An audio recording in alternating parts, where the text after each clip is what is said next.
Bismillahirrahmanirrahim. Assalamualaikum warahmatullahi wabarakatuh. Bismillah, alhamdulillah, wassalatu wassalamu ala rasulillah. La hawla wa la quwwata illa billah, amma ba'd. A'udzu billahi minasy syaithanir rajim. Ya ayyuhalladzina amanu taqullaha haqqa tuqatih wa la tamutunna illa wa antum muslimun.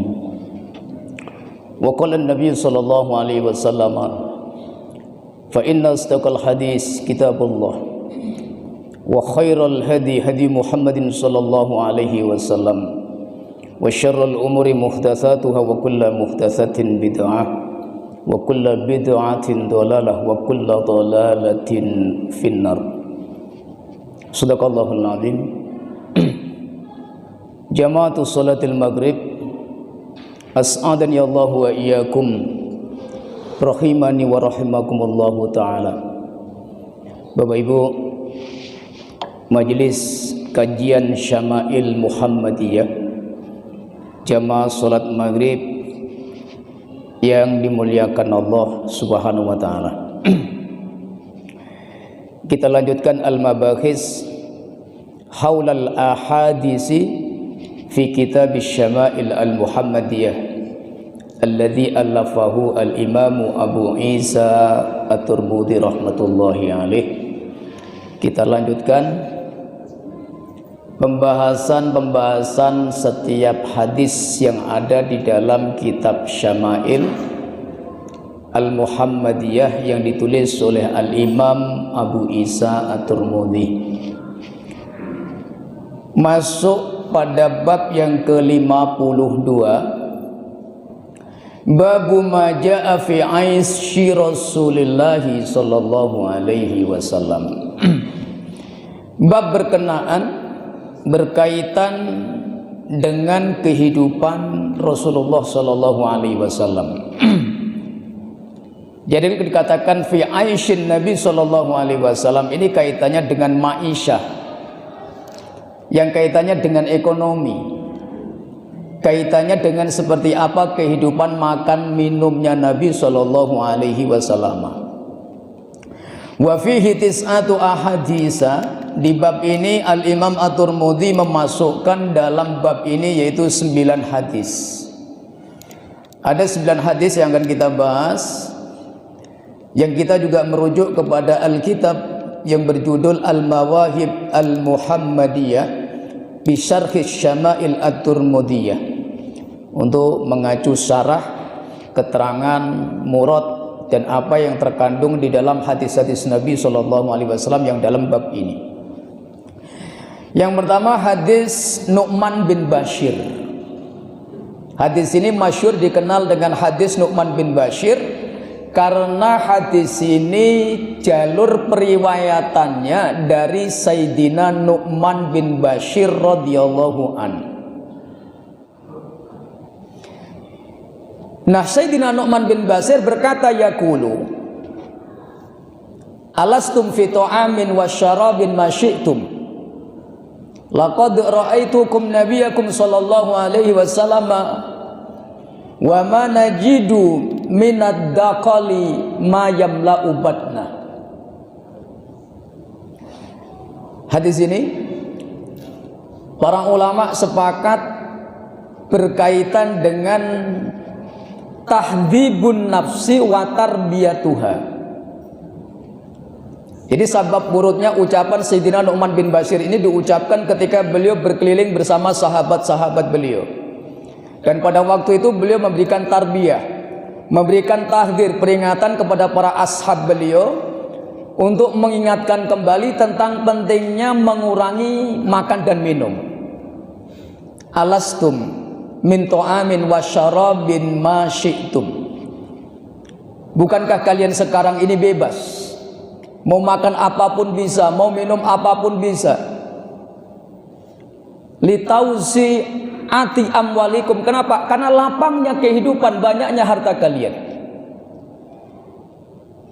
Artinya dengan banyaknya harta, banyaknya Jumlah harta benda yang kita miliki, kata Nu'man bin Bashir, akan menjadikan mudahnya kita untuk mengkonsumsi makanan apapun, minuman apapun, bahkan tanpa batas. Maka hal ini dicela, yadhummu syari'u, syarak mencelanya, Pak. Maka Sayyidina Nu'man bin Bashir mengatakan kepada ashab beliau untuk memberikan peringatan, tanbir, yang pernah beliau lihat kepada Nabi SAW. Laqad ra'aitu nabiyakum sallallahu alaihi wasallam, benar-benar aku pernah melihat nabi kalian, yaitu Muhammad sallallahu alaihi wasallam, manajidu, beliau pernah dalam kehidupan beliau, di hari-hari beliau, di malam-malam beliau, manajidu minad daqal, beliau pernah tidak menjumpai makanan, hatta seburuk-buruknya biji kurma beliau tak menjumpainya. Mayam la ubatnah, yang bisa mengenyangkan perut beliau. Jadi ingat, begitu maksudnya Sayyidina Nu'man bin Bashir itu bahasa kita begini, lu ingat, walaupun harta banyak, makanan tersedia berlebih, minuman enak terlebih, jangan banyak-banyak makan, jangan banyak minum. Ingat tuh Nabi kita dulu, aku pernah melihatnya, langsung melihatnya. Nabi pernah suatu hari, bahkan beberapa hari dalam kehidupan beliau, pernah Nabi tidak menjumpai makanan apapun, hatta ad-daqal. Apa daqal itu? Ulama mengatakan at-tamar, akbahut tamar, kurma yang paling buruk sekalipun. Jadi bukan ajwa, bukan kurma yang bagus, tetapi kurma yang paling buruk sekalipun Nabi pernah tidak menjumpainya, Pak. Mayam la ubatna, yang bisa mengenyangkan perut beliau. Mayursidu min hadal hadis. Apa yang bisa kita ambil pelajaran di hari hadis yang pertama ini, Bapak Ibu hadirin yang mulia? Ucapan Sayyidina Nu'man bin Bashir ini bisa dipahami sebuah anjuran, tahdzir, peringatan yang pernah beliau lihat dalam kehidupan Nabi SAW. Kita diperintahkan untuk selalu mengingat bagaimana keadaan Aisyun Nabi SAW, au ma'isyatuhu, bagaimana kehidupan ekonomi Nabi yang tadinya kaya setelah diangkat menjadi seorang Rasul. Maka harta bendanya daripada Khadijah radhiyallahu anha habis untuk dakwah. Nabi tidak sempat lagi berbisnis, Nabi tidak sempat lagi berdagang. Nabi disibukkan waktunya dengan tugas-tugas Allah sebagai Nabi dan Rasul, litabligil wahyi war risalah. Sehingga Nabi tidak terpikir lagi bagaimana memenuhi kehidupan lambung beliau, bagaimana mencukupi kebutuhan keluarga beliau. Padahal kalau kita lihat beberapa riwayat, Nabi SAW walahul mu'jizat, Nabi itu doanya makbul. Maka dikatakan oleh para ulama, bi anna nabiyya sallallahu alaihi wasallam huwa habibullah wa Musa khalilullah. Nabi itu habibullah dan Nabi Musa alaihissalam itu khalilullah. Mal farqu bainal habibi wal khalil? Apa perbedaan al-habib dan khalil? Para ulama di sini menjelaskan maziyah keistimewaan Nabi Muhammad sallallahu alaihi wasallam itu di atasnya Nabiullah Musa alaihi salam. Ibrahim khalilullah, Musa kalimullah. Nabiullah Ibrahim khalilullah, Abul Anbiya, yang diberikan gelar bapaknya para nabi. Jadi kalau khalilullah itu semua doanya pasti dikabulkan, Pak. Dia berdoa, kemudian pasti Allah kabulkan. Sebagaimana doa Nabiullah Ibrahim dalam Al-Quran, Rabbi habli minas salihin. Ketika minta diberikan keturunan yang soleh, Allah jawab, fabasyarnahu bigulamin halim. Dikabulkan. Nah, perbedaannya dengan Habibullah apa? Nabiullah Muhammad huwa Habibullah. Nabi itu kalau Habibullah tanpa mengangkat tangan pun sebetulnya langsung Allah berikan. Baru Nabi berkehendak saja, maka tingkatan Habibullah itu sudah disiapkan oleh Allah ketersediaannya. Tapi Nabi SAW tidak memanfaatkan mukjizat ini, Pak. Padahal kalau Nabi SAW beliau ingin, ini tak ada kurma, tak ada makanan, ya Allah minta segantang, kes Pak, malaikat Jibril bawa segantang. Sayyidina Abu Hurairah Abdurrahman bin Sakhar ketika sibuk mencari ilmu bersama Nabi, maka keperluan keluarganya, ma'isyahnya terbengkalai, maka beliau mengadukan fasyaka ila Nabi sallallahu alaihi wasallam, maka mengadu kepada Rasulullah. Maka Nabi perintahkan, ya Abu Hurairah, isna as-sunduk, buat kamu kotak, bawa ke sini. Maka didoakan oleh Nabi, kota itu mengeluarkan biji-biji kurma yang siap untuk dimakan. Ini mukjizat Nabi untuk Abu Hurairah, apalagi keperluan Nabi sendiri. Tapi di hadis ini kita melihat bagaimana Nabi begitu payah, begitu teruknya Nabi dalam mencukupi kebutuhan beliau. Apakah ini memang Nabi tidak sanggup? Para ulama sepakat bahwa ini adalah uswah.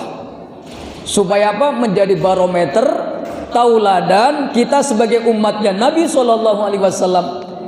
Sekaya apapun kita, sebanyak apapun persediaan makanan kita, maka jangan at-tabdzir, berlebih-lebihan. Artinya apa? Ingat dulu Nabi SAW pernah bersusah payah, berapa hari tidak makan tidak minum. Nabi juga pernah tidak ketemu dengan biji kurma yang berkualitas. Bahkan seburuk biji kurma pun Nabi pernah mengalami tidak sampai mengenyangkan lambung beliau. Jadi ini menjadi satu pelajaran, Pak.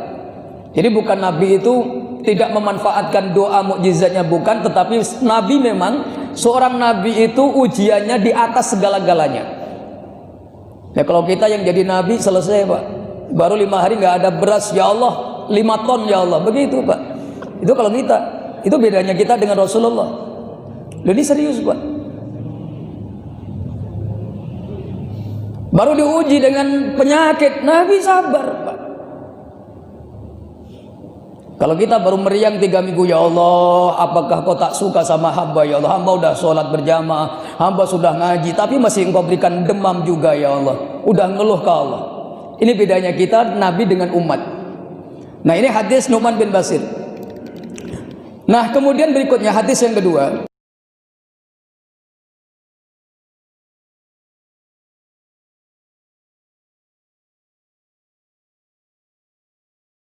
Masya Allah. Baik, yang kedua, Pak.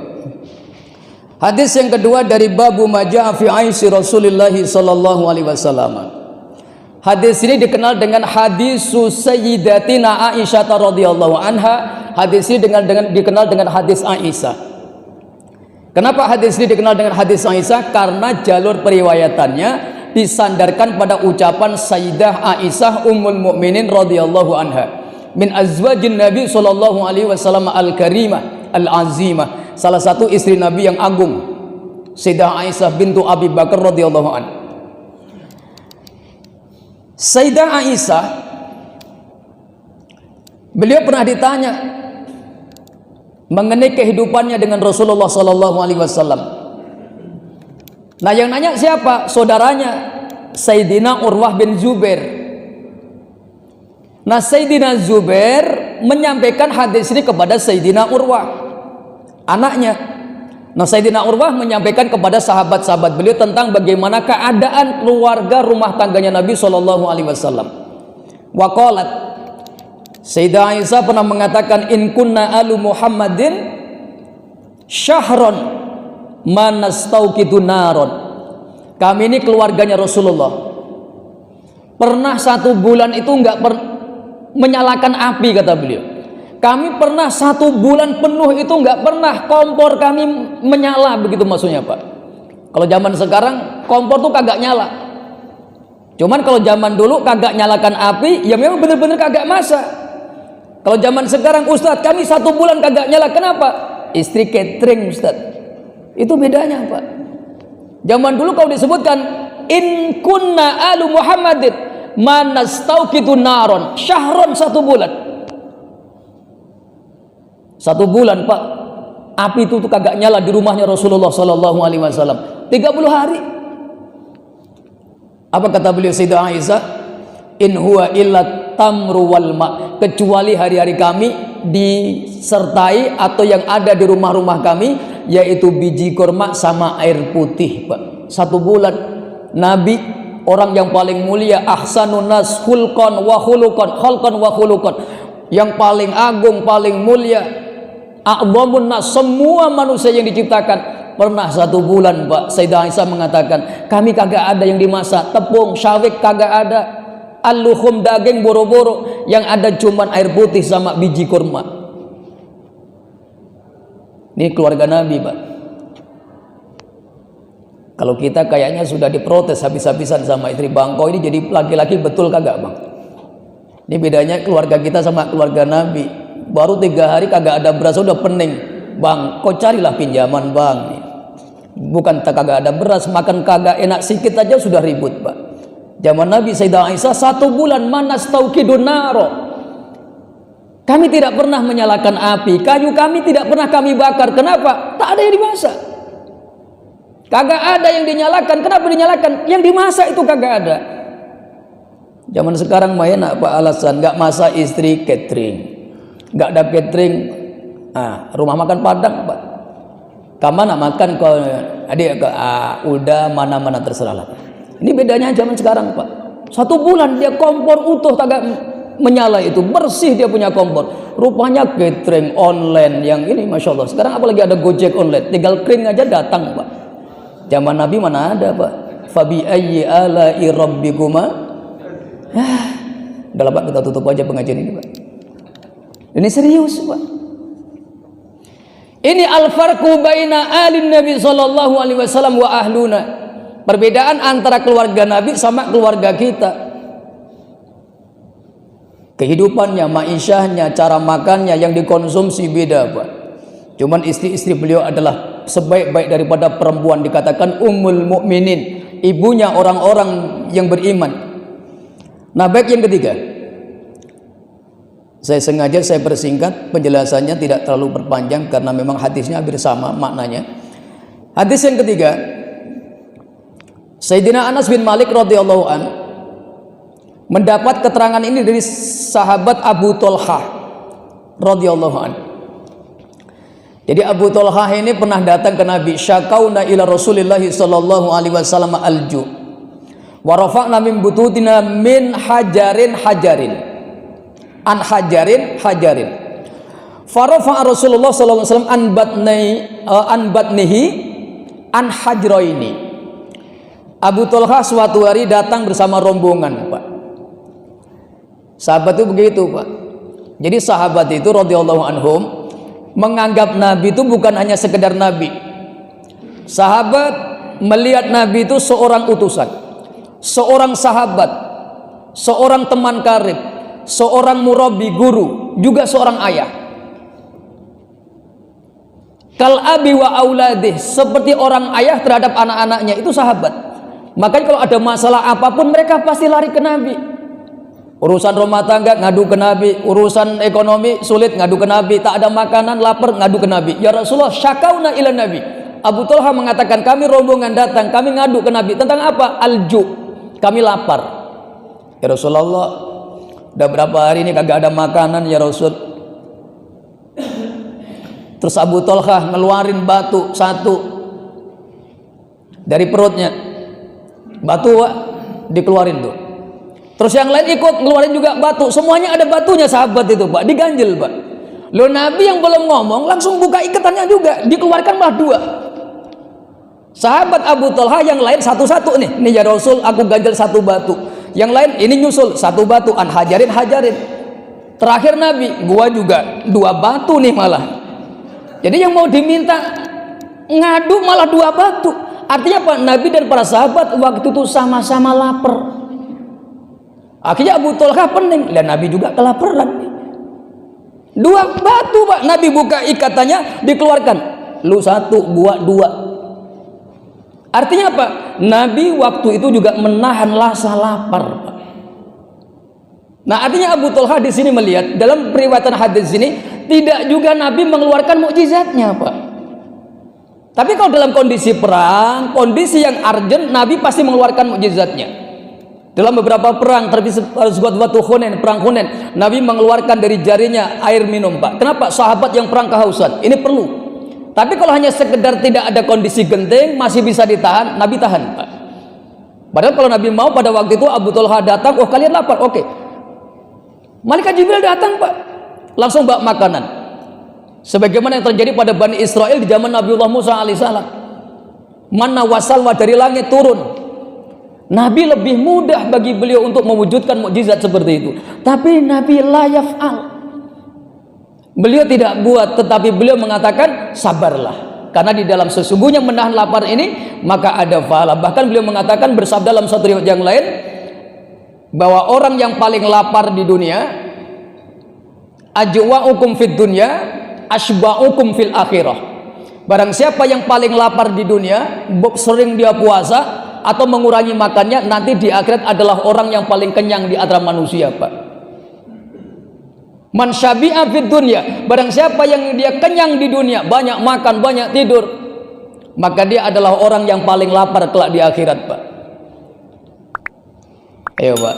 Sampai begitu Nabi sabdakan. Artinya apa? Nabi mengajari kita untuk mengurangi makan dan minum. Ketika ada ujian, tidak ada makanan, lapar, Nabi mengganjal perutnya dengan batu, Pak. Nah, pertanyaannya, kenapa diganjal dengan batu? Karena syiddatil juhdinya, Pak. Para ulama mengatakan, kalau ini tidak diganjal, ditekan begini, itu suaranya krukuk-krukuk, Pak. Kalau nggak ditekan begitu, dipadatkan begitu, oh itu kalau kita mungkin dari jauh tuh krukuk-krukuk gitu, karena lapar, Pak. Kita Ramadan aja jam 9 sudah krukuk-krukuk, Pak. Ay, manalah sisa kolak ini ya. Ini udah berapa hari Nabi tak ketemu makanan, Pak. Maka indahnya Rasulullah SAW, kalau tak ada makanan di pagi hari, maka lanjut.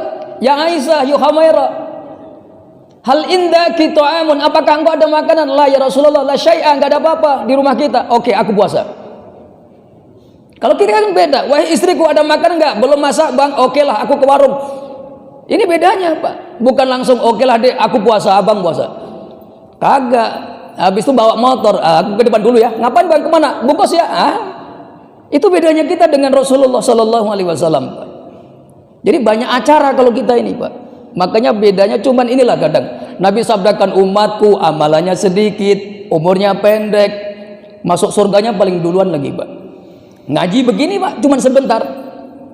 Ini aja fadilahnya, Masya Allah, sababun lidukhulil jannah ma'an Nabi Sallallahu Alaihi Wasallam. Orang-orang yang soleh, orang yang rajin ngaji, duduk di majelis ilmu, dia hanya tolaban liridhaillah, maka kelak di akhirat dia akan dikumpulkan oleh Allah bersama dengan orang-orang yang syuhada was solihin, yang tadiru Nabi. Dia mereka akan menunggu di pintu surga. Nanti Nabi membuka pintu surga, Pak. Cuman sebentar aja, Pak. Ini Masya Allah, Pak. Udah banyak makan, banyak tidur, jarang puasa, ngaji sebentar aja udah begini-begini. Ustadz ini lama sekali lah. Nah, apapun talah Ustadz yang dia cakap tuh. Nah ya Allah, sabarlah, Pak. Mudah-mudahan kita semua ahli surga, amin. Hadis yang berikutnya. Ini hadis ini begitu panjang. Hadis yang keempat. Hadis ini panjang sekali, Pak. Hadis ini dari Sayyidina Abu Hurairah radhiyallahu anhu.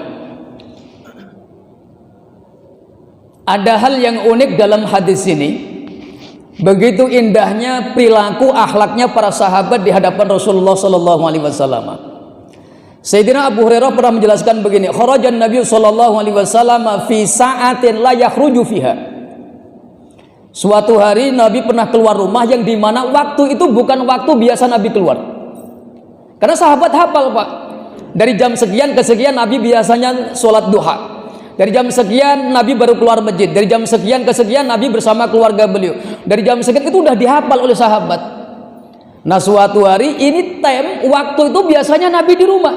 Tapi waktu itu Sayyidina Abu Hurairah mengatakan Rasul keluar fi sa'atin alladzi la yukhruju fiha. Nabi keluar rumah di waktu yang enggak biasa keluar. Terus Nabi kagak ketemu sama siapapun, wala yalqahu fiha ahad. Nabi keluar rumah, tapi Nabi kagak ketemu siapapun di luar. Nabi balik lagi. Kemudian datanglah seorang, fa'atahu Abu Bakrin. Datang Sayyidina Abu Bakar menemui Rasulullah sallallahu alaihi wasallam. Nabi bertanya, "Maja'a bika ya Abu Bakrin?"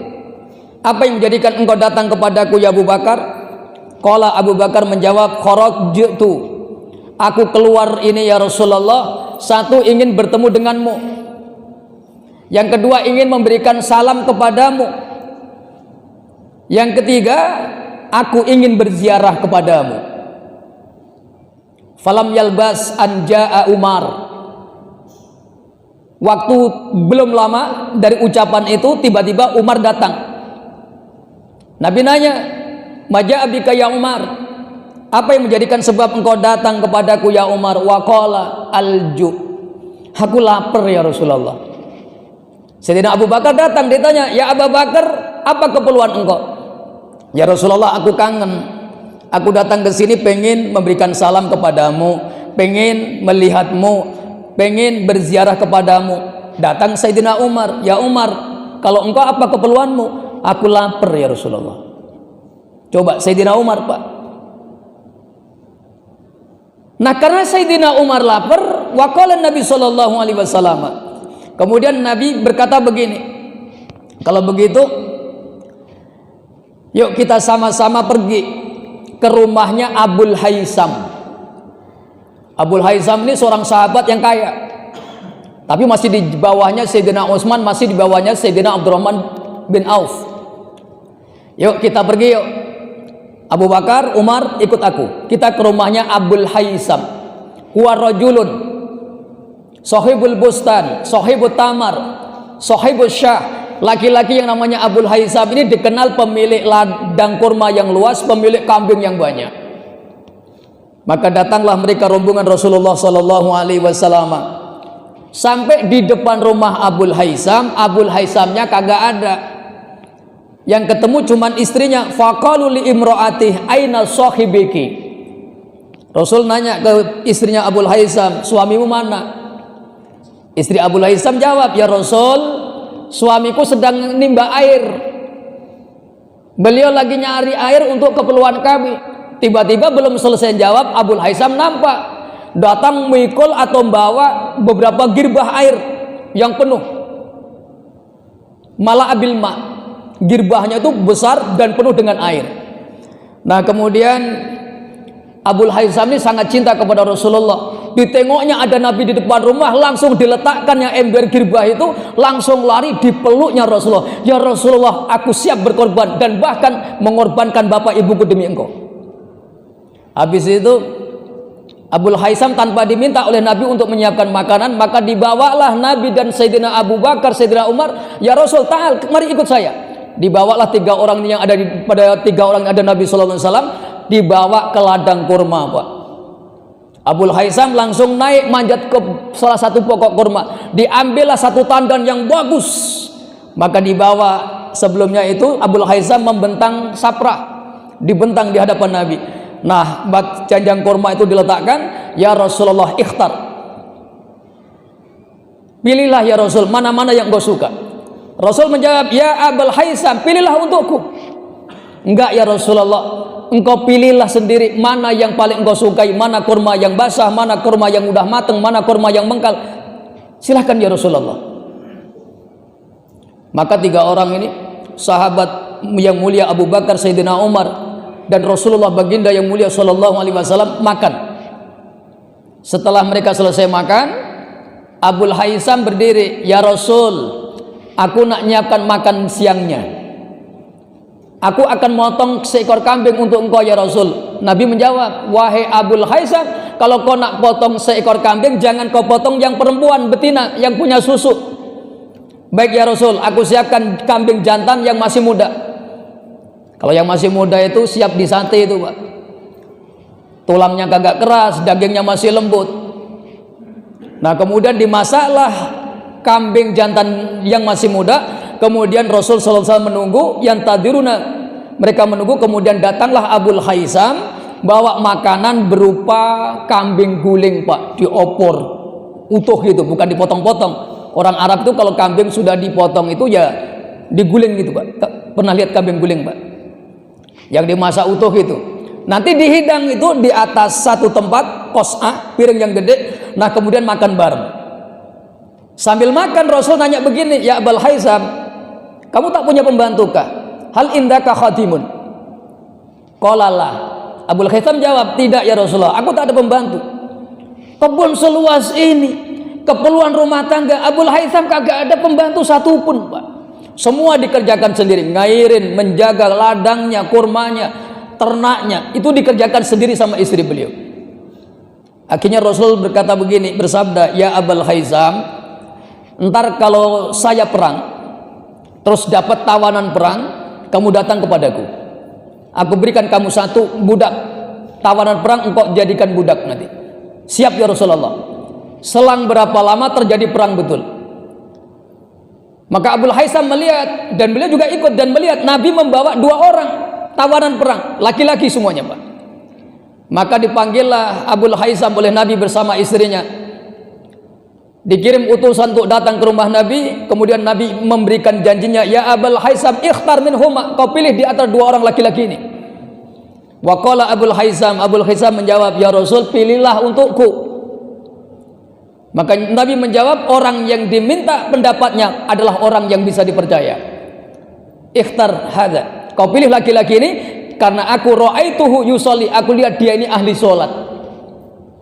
Dan aku wasiatkan kepadamu Abul Haizam, jangan kau sia-siakan budak ini. Maka dibawa baliklah, istrinya ikut di belakang. Nanya, "Wahai suamiku Abul Haizam, bagaimana ini kronologinya?" Ini janji dulu, Nabi pernah bilang waktu kita hidang beliau, kalau nanti dapat tawanan perang dikasih 1. Untuk apa? Membantu urusan ladang kita. Istri Abul Haizam ini solehanya luar biasa, Pak. Ini saya ceritakan singkatnya karena hadisnya panjang banget. Begini, suamiku, sebetulnya engkau ini belum sampai derajat di mana yang dimaksudkan oleh Rasulullah. Maksud lu gimana? Kalau kamu ingin mencapai derajat yang diinginkan oleh Nabi, orang yang mulia, maka kau merdekakanlah budak itu. Maksud lu? Kau merdekakan orang tawanan ini supaya dia merdeka, nggak jadi budak. Maka apa kata Abul Haizam? Oke, kalau begitu sekarang saksikan, laki-laki ini dia bukan budak lagi, dia merdeka. Kagak jadi punya pembantu lagi, Pak. Nabi tahu masalah ini. Maka apa sabda beliau? Sesungguhnya setiap nabi yang diutus, setiap utusan yang diutus, maka memiliki bitonatani, 2 sisi yang saling berlawanan. Al-bitonah yang pertama yang mendorong pada kebaikan. Al-bitonatul ukhra, sebagian yang lain yang mendorong kepada kebaikan. Satu mendorong kepada kebaikan, satu mendorong kepada keburukan. Setiap nabi dan rasul. Makanya ketika Nabi diutus, ada kelompoknya Abu Sufyan bin Harb, ada kelompoknya Abu Lahab. Tapi di sisi lain ada kelompoknya Abu Bakar, ada kelompoknya Utsman bin Affan, ada Sayyidina Umar, ada Sayyidina Abdurrahman bin Auf. Ada 2 kelompok, selalu begitu. Nabi Musa diutus, ada Fir'aun. Tapi juga ada orang-orang yang setia dengan beliau. Bitonata ini. Dan ternyata benar, beruntunglah kata Nabi, orang yang hidupnya selalu didukung orang-orang yang mendukungnya pada kebaikan. Maksudnya Abul Haizam ini orang yang sudah baik, didukung oleh istri yang begitu baik. Artinya apa, Pak? Maksudnya begini, punya istri solehah itu nikmat. Punya istri solehah yang mendukung pada ketaatan itu anugerah. Jangan kagak dirawat, Pak. Ini udah solehah, pikirnya, oh kalau 1 solehah, 2 solehah, mantap. Jangan bilang mantapnya dulu. Solehah sama solehah, plus ketemu plus belum tentu plus, kadang min plus juga, Pak. Seleteng juga. Jadi kalau sudah 1 solehah, yakfi bil wahidah. Udahlah rawat aja. Abul Haizam ini dalam riwayat istrinya kagak banyak, Pak. 1 aja. Nah, contohlah Abul Haizam, Pak, pemurah, dermawan, suka menolong orang, cukup dengan 1 istri, Pak. Ayo, Pak. Al-bitonah, Nabi sabdakan, orang yang punya istri solehah ibaratnya seperti Nabi yang didukung orang-orang yang baik. Seperti Nabi ketika didukung Abu Bakar, Sayyidina Umar radhiyallahu anhuma. Ini sebagian orang banyak, Pak. Saya ngaji di mana-mana itu, Pak. Banyak jamaah kami juga laki-laki, banyak perempuan mama. Ada yang ngadu, Ustaz, saya ini sebenarnya ingin ngaji sama Ustaz, cuman asal habis maghrib Ustaz, macam-macam acara istri Ustaz, yang nak minta diantar ke salon lah dia Ustaz. Padahal mau gua antar pagi kagak mau, habis maghrib, Bang. Ini yang kurang solehah, Pak. Ada yang dia pengen sholat subuh berjamaah kagak bisa, kenapa? Istrinya berat ditinggal subuh. Bang, nak mana nih? Sholat subuh. Baru komat, Bang. Baru adzan dia nih. Sebentar lagi, Bang, dipegang kaki suaminya. Tuh, udah ikomat. Masbuk dikit bisa lah, Bang. Pegang lagi sama istrinya kakinya, Bang. Oh, akhirnya udah komat, udah salam. udah kunut baru bangun dia. Aku nak ke masjid. Udah selesai Bang, sholat di rumah aja lah. Sah juga, Allah mah lihat kok. Ini selesai Pak. Makanya kalau punya istri soleha bersyukurlah Pak. Sebagian orang saat ini ada yang mengeluh wajahnya pucat pasi, tidak cerah, berat untuk tersenyum. Kenapa? Bukan dia tak punya duit, bukan dia takut corona, cuman takut istrinya Pak. Ini ada ibu nggak? Enggak, saya sengaja karena saya lihat nggak ada ibu. Kalau ada ibu saya nggak berani juga Pak. Takut ban mobil saya dikempesin aja nanti. Ustadz itu ekstrim kayaknya. Ntar kalau ngaji lagi pekan berikutnya kita kempesin aja mobil ini. Enggak, ini bercanda aja Pak. Artinya apa? Apa yang diinginkan oleh Nabi Shallallahu Alaihi Wasallam ini begitu zatul manfaat, sesuatu yang manfaat, sesuatu yang baik. Artinya Nabi itu bukan orang yang memang dalam kondisi lapar, itu bukan karena ujian, bukan, tapi ini sebagai contoh uswah bahwa seorang Nabi yang doanya makbul, Nabi aja tidak pernah memaksa Allah untuk memenuhi keinginan-keinginan yang sifatnya duniawi. Nah, kalau kita saat ini kok diberikan kelapangan harta, kelebihan rezeki, berarti ini adalah anugerah fadl, semata anugerah daripada Allah. Maka jangan lupa bersedekah, berinfak, dan jangan berlebih-lebihan. Tabdirul amwal, menyanyiakan harta baik dalam ketika makan, minum, dan yang lain dan sebagainya. Artinya mengurangi makan itu satu ikhtiar al-wara' dalam meraih martabat kewalian di hadapan Allah Subhanahu wa taala. Jadi asba'un nas fil akhirah fahuwa ajwa'ukum fid dunya. Yang kita perlu garis bawahi sabda Nabi, orang yang paling kenyang di akhirat adalah mereka orang-orang yang suka menahan lapar ketika mereka di dunia. Demikian, wallahu a'lam bishawab. Ada pertanyaan, Pak? Pak Haji yang bertanya, saya doakan mudah-mudahan badannya semakin gemuk. Tanya dulu Pak, saya doakan Pak. Ini bahasa kiasan sebetulnya. Mendoakan gemuk itu supaya makmur. Kalau makmur itu artinya uangnya banyak. Orang makmur pasti uangnya banyak. Orang makmur pasti badannya gemuk. Kalau ada orang kaya badannya kurus, saya nggak yakin Pak. Ayo Pak, tanya dulu Pak. Saya doakan badannya gemuk. Yang udah gemuk jangan bertanya. Takutnya tambah melebar aja nanti. Ada pertanyaan Pak? Saya ini susah kalau ngaji, sedih kalau nggak ditanya nih Pak. Ayolah Pak. Apa aja boleh lah Pak. Mungkin kabar saya, bagaimana, sehat apa tidak, itu kan juga pertanyaan juga Pak. Cukup. Isa jam berapa? Masih 6 menit. Masih 6 menit. Bisa 6 menit. Saya mau nanya Pak.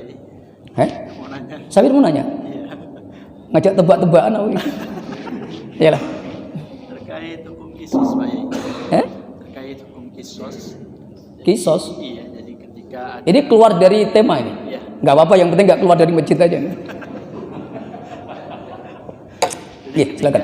Ketika ada seorang orang tua yang membunuh anaknya dikarenakan tidak karena durhaka, apakah tetap orang tua tersebut terkena kisos? Seseorang qatlun nafas. Jadi qatlun nafas, menghilangkan nyawa, itu termasuk mim ba'dil kabair, dosa besar yang diurutkan oleh Al-Imam Ad-Dhahabi dalam kitabnya Al-Kabair itu. Kalau tidak salah urutan yang ketujuh, qatlun nafas, membunuh jiwa manusia bi ghairil haq, kecuali dengan cara yang dibenarkan. Seperti rajam, had zina, itu boleh. Selama tidak ada aturan syarak yang menyebutkan kebolehan orang itu membunuh, maka hukumnya kisos. Fa'alaihi bil kisosi. Termasuk hubungan alaqah bainal ab wal ib, atau al-walad sama al-walid, hubungan seorang tua dengan anak, atau alaqah bainaz zauji waz zaujah, atau hubungan seorang suami dengan istri, sawaun bisawain. Fa'alaihi bil kisos. Tetap kisos berlaku ketika terjadi pembunuhan al-qatlu atau menghilangkan nyawa. Suami dengan istri walaupun diikat dengan tali pernikahan, kalau salah satu melakukan kezaliman dengan membunuh, maka fa'alaihi bil kisos. Dia nabok Pak, istrinya cerewet, ditumbuk Pak, truk begini, nubuknya pelan, cuman ada akiknya 5 kilo di sini Pak, batu, duk begitu, langsung semaput, masuk opnam UGD, meninggal. Saya nggak sengaja Pak Hakim, cuman begini aja, ya begini, cuman ininya yang gede gitu. Nah ini termasuk kena kisos, termasuk orang tua yang menghilangkan nyawa anaknya yang durhaka. Jangan dikaitkan dengan kisos Nabi Khidir dengan Nabi Musa, itu kagak boleh. Itu bukan cerita masalah kisos. Dan itu Nabi Khidir sama Nabi Musa, anak kecil dibunuh hanya karena nanti ada bisaroh ada akhbar al-ghaibiyah, nanti akan berlaku durhaka kepada orang tuanya, daripada dia nanti jadi masalah kubunuh. Itu ujian, dan itu Nabi Khidir bersama Nabi Musa. Hal itu nggak boleh jadi istidlal. Terus nanti ada orang tua bunuh anaknya, loh Nabi Khidir aja buat kok, masa saya nggak boleh? Itu nggak boleh. Dalam syariat Islam bukan itu dalilnya. Jadi tetap fa'ali bil qisas. Barang siapa yang membunuh, menghilangkan nyawa orang lain bighairil haq, tanpa dengan ketetapan syarak yang dibenarkan oleh syarak, maka fa'ali bil qisas, tetap atasnya yaitu berlaku qisas. Demikian, wallahu a'lam bishawab. Singkat aja karena keluar dari tema masalahnya. Dan ini tugasnya yang ngaji fikih. Sampai kalau nanya begini, ustadz yang ngaji fikih kenapa? Biar saya sesuai dengan munasabatul bahsi gitu loh. Kalau bawa tema sirah ya tanyalah sirah begitu kan. Ini ngaji sirah ditanya fikih, yang ngaji fikih ditanya sirah pula nanti kan gitu. Kirain ustadz yang ngaji fikih, Nabi lahir di mana ustadznya? Oh, bahas fikih nanya sirah begitu. Tapi nggak masalah, yang penting pertanyaan. Cukup, Pak? Sebelah kiri nih, sebelah kanan kalau kagak ada nanya, saya nggak tutup ini. Silakan, Pak. Cukup. Waktunya udah habis. Cukup ya? Baik Bapak Ibu yang mulia, demikian kajian Syama'il At-Tirmidzi pada malam hari ini. Mudah-mudahan dengan mengkaji setiap hadis yang menggambarkan tentang kehidupan beliau Rasulullah sallallahu alaihi wasallam, menambahkan ziyadatul hubbi wal mahabbah wasyuq, kerinduan, kecintaan, mahabbah yang sebenarnya kepada Rasulullah sallallahu alaihi wasallam, dan kekuatan untuk mengikuti setiap sunnah sekecil apapun yang pernah beliau contohkan ketika beliau masih hidup di alam dunia ini. Hadanallahu wa iyyakum billahi taufiq wal hidayah. Assalamualaikum warahmatullahi wabarakatuh. Pintunya surga